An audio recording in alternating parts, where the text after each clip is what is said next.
வணக்கம், நான் உங்கள் ஜெயா. இன்றைக்கி நம்ம இந்த வீடியோவில் ராபின் ஷர்மாவோடைய லிசனிங் என்ற ப்ரோஸ் எக்ஸ்ட்ராக்ட் தான் இப்போ பார்க்க போகிறோம். வாங்க போகலாம். ராபின் ஷர்மா ஒரு பிரபலமான கெனடியன் ஆத்தர், ஸ்பீக்கர், அது மட்டும் இல்லாமல் ஒரு லீடர்ஷிப் எக்ஸ்பர்ட்டு. அவருடைய மோட்டிவேஷனல் செல்ஃப் ஹெல்ப் புக்ஸும் உலகம் ஃபுல்லாகவே பிரசித்தம் பெற்றது. அவரோட முக்கியமான படைப்புகள்னு பார்த்தீங்கன்னா the monk who sold his Ferrari, the leader who had no title, the 5 AM club, the greatness guide. இந்த லிசனிங்ன்றது அவருடைய ஒரு பேச்சிலேருந்து எடுத்த ஒரு பகுதி தான். இங்கே அவர் என்ன சொல்கிறாருன்னா, மற்றவங்க பேசும்போது நம்ம கேட்குறதுனாலேயே பல நன்மைகள் நடக்கும். அதுலேயும் உலக அளவில் சிறந்த ஆர்கனைசேஷன்ஸையும் கல்ச்சரையும் நம்ம நிர்வாகம் செய்கிறதுக்கு அது உதவியாக இருக்கும். அது மாத்திரம் இல்லாமல் ஒருத்தங்க சொல்லும் போது நம்ம அவங்க சொல்கிறத உன்னிப்பாக கேட்கும் போது அவங்களுக்கு நம்ம மரியாதை கொடுக்குற மாதிரியோ, அவங்க சொல்லுக்கு நம்ம வேல்யூ கொடுக்குற மாதிரியோ அவங்கள ஸ்பெஷலாக நம்ம ஃபீல் பண்ண வைக்க முடியும்.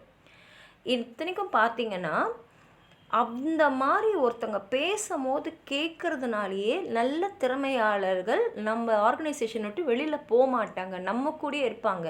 ஏன்னா நம்ம வார்த்தைக்கு இங்கே காது இருக்கு, கேட்குறதுக்கு மதிப்பு கொடுக்குறாங்கன்ற எண்ணம் அவங்க மனசில் இருக்கும். அது மாத்திரம் இல்லாமல் சிறந்த பெர்ஃபார்மர்ஸ் எல்லாருமே சிறந்த லிசனர்ஸ் அப்படின்றாரு. அதனாலேயே எல்லாருமே மற்றவங்க பேசுகிறத உன்னிப்பாக கேட்குறத மாஸ்டர் பண்ணிக்கணும். ஒருத்தவங்க பேசும்போது நம்ம வேறு ஒரு விஷயத்தில் நம்ம கவனத்தை செலுத்தக்கூடாது. அவங்க பேசும்போது நடுநடுவில் நம்ம பேசி அவங்கள நம்ம இன்ட்ரப்ட் பண்ணக்கூடாது. அவங்க பேசும்போது நம்ம ஒரு இமெயில் பார்க்குறதோ, மெசேஜ் பார்க்குறதோ, இல்லை ஃபோன் யாராவது கால் பண்ணுறாங்களான்னு பார்க்குறதோ, இல்லை வேறு எந்த எண்ணத்துலையுமே இருக்கக்கூடாது. ஏன்னா அவர் என்ன முக்கியமாக சொல்கிறாருன்னா, எல்லாருக்குமே அவங்க பேசுகிறத மற்றவங்க கேட்கணுன்ற விருப்பம் இருக்குது. அந்த மாதிரி கேட்கும் போது பல விஷயங்கள் நமக்கு வெளிப்படலாம் அப்படின்றாரு. அது மாத்திரம் இல்லாமல் எஃபெக்டிவ் கம்யூனிகேஷன் லீடர்ஷிப்க்கு மற்றவங்க பேசுகிறத கேட்குறது ரொம்ப முக்கியன்றாரு. அதில் ஆக்டிவ் லிசனிங்னா நம்ம அவங்க பேசுகிறத தெளிவாக அதை மட்டும்தான் கவனமாக நம்ம கேட்குறோன்னு அர்த்தம். அப்படி பேசும்போது என்ன ஆகிடும்னா, அவங்க பேசுகிற ஒவ்வொரு வார்த்தையிலையும் நம்ம ஃபோக்கஸ் பண்ணுவோம். அவங்க பேசுகிறதுல நம்ம உண்மையாகவே நம்ம இன்ட்ரெஸ்ட் காட்டணும். அவங்க என்ன சொல்கிறாங்கன்றதை நம்ம ரொம்ப கவனமாகவும் ஆர்வத்தோடையும் கேட்கணும். இந்த மாதிரி நம்ம ஒரு ஆக்டிவ் லிசனிங்கை நமக்குள்ளேயே நம்ம வளர்த்துக்கிட்டோன்னா, யார் நம்மக்கிட்ட பேசுகிறாங்களோ அவங்க நம்ம மேலே ஒரு நம்பிக்கை வைப்பாங்க. அதன் மூலமாக நம்மளுடைய அந்த ரிலேஷன்ஷிப் பலப்படும். நமக்குள்ளே இருக்கிற அண்டர்ஸ்டாண்டிங் இன்னும் பெட்டராக ஆகும்.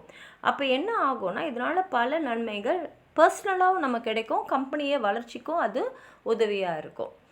அதே சமயத்தில் ஒருத்தங்க பேசும்போது நம்ம கேட்குறோம் இல்லையா, அப்போ அவங்களுடைய இடத்துல நம்ம எம்பத்தைஸ் பண்ணோம். அவங்க எந்த மாதிரி அந்த உணர்ந்து அவங்களுடைய வழியாக, அவங்க பார்வையின் வழியாக அவங்க சொல்கிறத நம்ம கேட்கணும். ஒருத்தங்க பேசும்போது அவங்க வார்த்தைங்களை மட்டும் கேட்டால் பத்தாது. அவங்களுடைய உணர்ச்சிகள், அவங்க எந்த கண்ணோட்டத்தோடு அதை சொல்கிறாங்க, அவங்களுக்கு என்ன தேவை, எதுக்காக இதை சொல்கிறாங்கன்னு நம்ம புரிஞ்சுக்கணும். அப்போது நம்ம அவங்களோட எம்பத்தைஸ் பண்ணும் போது என்ன ஆகிடும்னா, நமக்கும் அவங்களுக்கும் ஒரு நல்ல கனெக்ஷன் வரும். நமக்குள்ளே இருக்கக்கூடிய சில விஷயங்களில் ஒரு எஃபெக்டிவ்னஸ் வரும் நம்ம சேர்ந்து வேலை செய்யும் போது. அதே சமயத்தில் அவர் என்ன சொல்கிறாருன்னா, மௌனமாக ஒருத்தங்க பேசும்போது நம்ம கேட்கும் போது அவங்க பேசுகிற வார்த்தைகளை மட்டும் நம்ம கேட்டால் பத்தாது. இந்த நான் வேர்பல் கியூஸ், அதாவது வார்த்தைகள் இல்லாமலே அவங்க வெளிப்படுத்தக்கூடிய சில விஷயங்கள், அதாவது அவங்களுடைய பாடி லாங்குவேஜ், அவங்க பேசுகிற அவங்க குரலுடைய டோன், அவங்க முக பாவனைகள், இது எல்லாத்தையும் கூட நம்ம கவனமாக மனசுக்குள்ளே வாங்கிக்கணும். அப்போ இந்த சைலண்ட் லிசனிங் என்ன பண்ணோன்னா, அவங்க என்ன சொல்ல வராங்களோ அதை முழுமையாக நம்ம வாங்கிக்க முடியும். ஏன்னா அவங்க உணர்வு, எந்த உணர்ச்சியில் அதை பேசுகிறாங்க, எதனால் இதை பேசுகிறாங்க, அவங்களுக்கு என்ன வேணும், இது எல்லாமே நமக்கு கரெக்டாக தெரிஞ்சிடும். அப்போ அவங்களுக்கு என்ன வேணுமோ அது நமக்கும் நல்லபடியாக புரிஞ்சதுனால நம்மளால் அதை பூர்த்தி செய்ய முடியும். இவரை பொறுத்த வரைக்கும் அவர் என்ன சொல்கிறாருன்னா, நம்ம அடுத்தவங்க சொல்லும்போது கேட்கும்போது நமக்கு நிறைய விஷயங்கள் தெரியும். அப்போ நம்ம நிறைய கற்றுக்குறோம். அப்போ பர்சனலாகவே நமக்குள்ள ஒரு நல்ல வளர்ச்சி இருக்குது. அதே சமயத்தில் இன்னொருத்தவங்க பேசுகிறது கேட்கும்போது ஒரு விஷயத்தை பற்றி இன்னொரு பார்வையை இன்னொரு கண்ணோட்டத்தில் பார்க்குறோம். அவங்களோட அனுபவம் மூலமாக அவங்க அதை பற்றி பேசுவாங்க. நம்ம அனுபவம் மூலமாக நம்ம அதை பார்த்துருப்போம். அப்போ என்ன ஆகிடும்னா நம்ம அறிவு இன்னும் விரிவடையும். நம்மளோட கண்ணோட்டம் இன்னும் பரந்த அளவில் போகும். நம்ம இன்னும் கொஞ்சம் ஓப்பன் மைண்டட் இண்டிவிஜுவலாக மாறுவோம். அது மாத்திரம் இல்லாமல் அவர் என்ன சொல்கிறாருன்னா, சிறந்த தலைவர்கள்லாம் சிறந்த லிசனர்ஸாக இருந்திருக்காங்க. ஏன்னா அவங்க அவங்களோட டீம் மெம்பர்ஸ் என்ன சொல்கிறாங்கன்றதை கேட்டு அவங்களுடைய கண்ணோட்டம் எப்படிப்பட்டது, ஏன்னா அது வேறுபடும். ஒருத்தங்களுக்கும் ஒரு கண்ணோட்டம் இருக்கும் ஒரு விஷயத்தை பற்றி.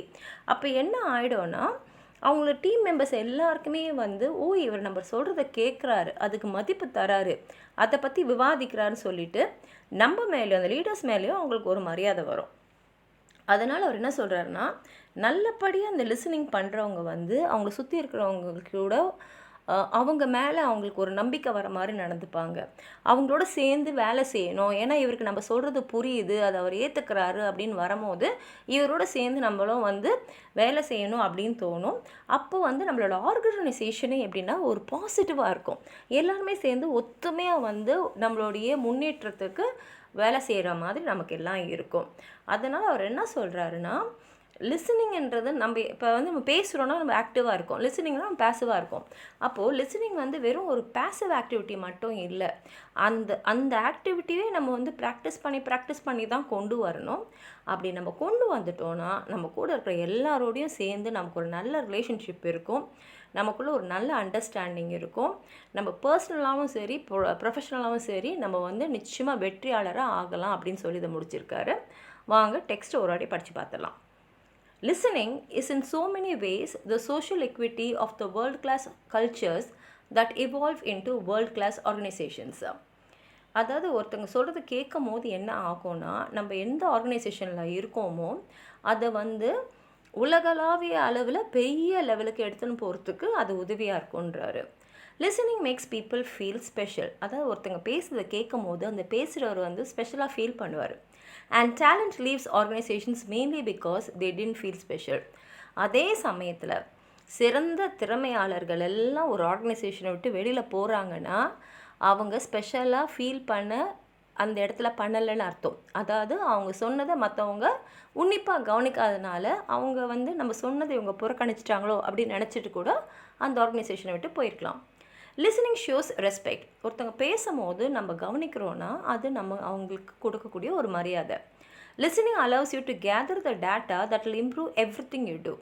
மற்றவங்க சொல்கிறத நம்ம கேட்கும் போது நம்ம ஒரு வேலையை செய்கிறோம் வச்சிங்களேன், அந்த வேலையை இன்னும் திறம்பட செய்கிறதுக்கான விஷயங்கள் பல நமக்கு கிடைக்கலாம்.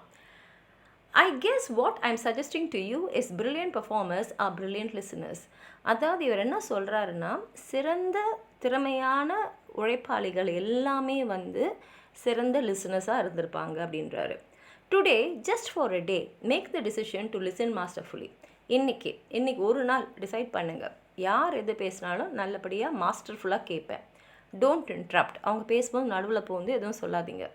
Don't rehearse your answers while the other person is speaking. அவங்க பேசினே இருக்கும்போது இதுக்கு நம்ம திருப்பி என்ன சொல்லலாம், நடுவில் எதை சொல்லலாம் அப்படின்லாம் நீங்கள் மைண்டுக்குள்ளே ரிஹர்ஸ் பண்ணாதீங்க. And don't dare check your email or search for text messages while another human being is sharing their words. இன்னொருவர் நம்மக்கிட்ட அவருடைய விஷயங்களை வார்த்தை மூலமாக பங்கு போட்டுக்கும் போது நம்ம கூட அவர் சொல்லும் போது உங்களோட இமெயிலையோ இல்லை மெசேஜோ தேடிக்கிட்டு என்ன வந்திருக்குன்னு பார்க்காதீங்க. Just listen, just hear, just be there for that person. அப்படியே இருங்க, அவர் சொல்கிறத கேளுங்க, அவருக்காக அந்த நிமிஷத்தை அவருக்காகவே ஒதுக்கிடுங்க. Everyone has a voice. எல்லாருக்குமே இங்கே வாய்ஸ்ன்றது கருத்து, எல்லாருக்குமே ஒரு கருத்து இருக்குது. And we all crave to be heard. அதை மற்றவங்க கேட்கணுன்ற ஆசை எல்லாருக்குமே இருக்குது. Just watch the great things that unfold when you do. அந்த மாதிரி அடுத்தவங்க சொல்லும் போது நம்ம உன்னிப்பாக கவனிக்கும் போது எவ்வளோ பெரிய விஷயங்கள்லாம் நடக்குதுன்றதை மாத்திரம் பாருங்கன்னு சொல்லி இதை முடிச்சிருக்காரு. உங்களுக்கு எதாவது சொல்லணும்னு நினச்சிங்கன்னா கீழே இருக்கிற கமெண்ட் பாக்ஸில் எழுதுங்க. இந்த வீடியோ லைக் பண்ணுங்கள், உங்கள் ஃப்ரெண்ட்ஸோடு ஷேர் பண்ணுங்கள். சப்ஸ்கிரைப் பண்ணாதவங்களாம் ப்ளீஸ் சப்ஸ்கிரைப் பண்ணி சப்போர்ட் பண்ணுங்கள்.